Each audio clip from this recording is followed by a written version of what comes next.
सुप्रभात बहनों, क्लास सप्तम। आप लोग सब ठीक होंगे। आपको हिंदी विषय में 3 पाठ तक पढ़ा दिया था और उसके क्वेश्चन आंसर कठिन शब्द सारे करा दिए थे।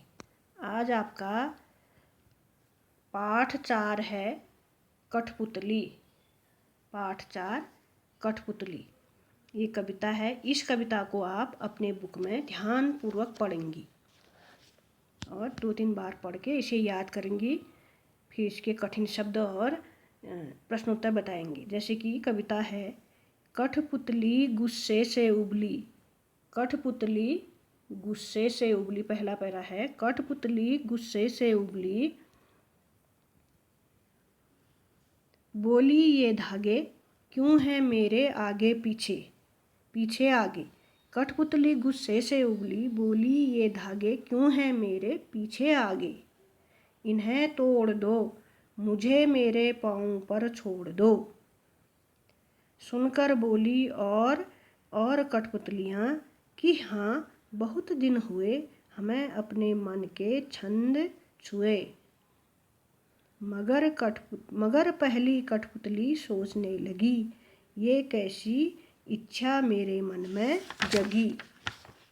इतनी सी 3 पैरे का कविता है। इसके लेखक थे, इसके कवि थे भवानी प्रसाद मिश्र। इसके कवि थे भवानी प्रसाद। इसके रचयिता भवानी प्रसाद मिश्र। इस पाठ का सारांश है, इसी में पाठ का सारांश दे रखा है।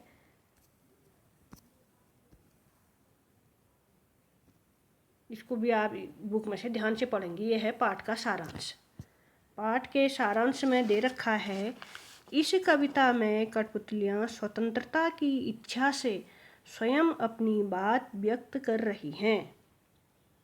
कठपुतलियाँ जो हैं अपनी बात व्यक्त कर रही हैं आज़ादी से।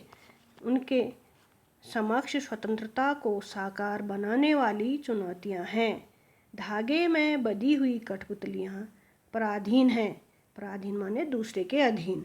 उन्हें दूसरों के इशारे पर नाचने से दुख होता है। दुख से बाहर निकलने के लिए एक कठपुतली विद्रोह कर देती है। विद्रोह माने विरोध कर देती है। वह अपने पाँव पर खड़ी होना चाहती है, मतलब आज़ाद रहना चाहती है। उसकी बात सभी कठपुतलियों को अच्छी लगती है। स्वतंत्र रहना कौन नहीं चाहता, लेकिन जब पहली कठपुतली पर सबकी स्वतंत्रता की जिम्मेदारी आती है, यह सोच समझकर कदम उठाना जरूरी समझती है। इस पाठ का ये सारांश है। आप इस पोयम को 2-3 बार पढ़ेंगी और तब इसका अर्थ समझ में आएगा। आज आपको करने हैं ये कठपुतली के कठिन शब्द जो हैं उनको आप लिखेंगी। मैं बताऊंगी, आप ध्यान से उनको लिखेंगी, तभी इसका अर्थ आपको समझ में आएगा। अब आप अपनी उत्तर पुस्तिका में पाठ 4 कठपुतली डालेंगी, फिर नीचे लाइन से लिखेंगी शब्द अर्थ। इसके कठिन शब्द हैं जो मैं आपको लिखा रही हूँ।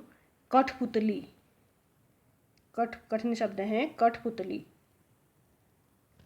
कठपुतली माने, ध्यान से सुनकर आप ये शब्द अर्थ करेंगी। शब्द अर्थ लिखने के बाद इसे शब्द लिखेंगी कठपुतली। कठपुतली माने है काठ से बनी पुतली। काठ से बनी पुतली जिसे डोर से बांधकर नचाई जाती है। काठ से बनी पुतली जिसे डोर से बांधकर नचाई जाती है, कठपुतली का अर्थ है। अब इसमें दूसरा शब्द है गुस्से से। दूसरा शब्द है इसमें गुस्से से। बुक में आप देखेंगे, जिसके पास बुक है, गुस्से से उबलना। गुस्से से उबलना। गुस्से से उबलना का अर्थ है अत्यधिक क्रोध में होना। अत्यधिक क्रोध में होना। गुस्से से उबलना माने अत्यधिक क्रोध में होना। फिर है पाँव पर छोड़ना। अगला शब्द है पाँव पर छोड़ना। इधर ऊपर पाँव पर छोड़ना। पाँव पर छोड़ना माने मुक्त करना। पाँव पर छोड़ना माने मुक्त करना। अगला शब्द है मन के छंद सुना। अगला शब्द है मन के छंद सुना। इधर शब्द है मन के छंद सुना, माने मन की करना या मन में खुशी होना। मन की करना या मन में खुशी होना। आज इतना ही है। इनको आप ध्यान से 2-3 बार सुनकर अपनी उत्तर पुस्तिका में करेंगी और साथ ही साथ इसे याद भी करेंगी।